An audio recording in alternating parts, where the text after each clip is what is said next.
ಸಮಯ ರಾತ್ರಿ 12:32. ಸುತ್ತಲೂ ನಿಗೂಢವಾದ ಅಂಧಕಾರ. ಗಾಳಿಯಲ್ಲಿ ಸಾವಿನ ವಾಸನೆ ಆವರಿಸಿತ್ತು. ಕೆಲವು ದಿನಗಳ ಹಿಂದೆ ಅನ್ಯಾಯವಾಗಿ ಸಂಚಿಗೆ ಬಲಿಯಾಗಿ ಮಣ್ಣಿನ ಆಳದಲ್ಲಿ ಮೌನವಾಗಿ ಮಲಗಿದ್ದ ಮೋಹಿನಿ ಆತ್ಮಕ್ಕೆ ಈಗ ಜೀವ ಬಂದಿದೆ. ಸೇಡಿನ ಕಿಚ್ಚು ಮಣ್ಣಿನ ಪದರಗಳನ್ನು ಸೀಳಿಕೊಂಡು ಬರಲು ಅವಣಿಸುತ್ತಿತ್ತು. ನೋಡುತ್ತಿದ್ದಂತಲೇ ಆ ಹಳೆಯ ಸಮಾಧಿಯ ಕಲ್ಲುಗಳು ತಾವಾಗಿ ಸರಿಯಲಾರಂಭಿಸಿದವು.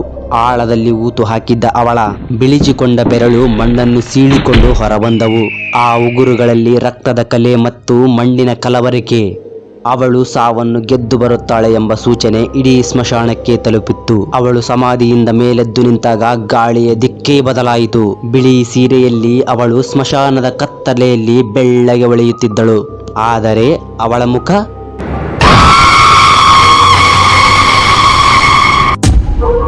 ಅದು ಸೌಂದರ್ಯದ ಖನಿಜವಲ್ಲ, ಬದಲಾಗಿ ಸಾವಿನ ಸಂಕೇತವಾಗಿತ್ತು.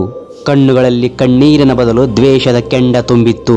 ಸಮಾಧಿಯಿಂದ ಎದ್ದು ನಿಂತು ಮೋಹಿನಿ ಹೇಳ್ತಾಳೆ, ರಾಜ, ನನ್ನ ಈ ಕತ್ತಲೆಯಲ್ಲಿ ಹೂತು ಹಾಕಿದರೆ ನಾನು ಮತ್ತೆಂದು ಏಳುವುದಿಲ್ಲ ಎಂದುಕೊಂಡಿಯಾ?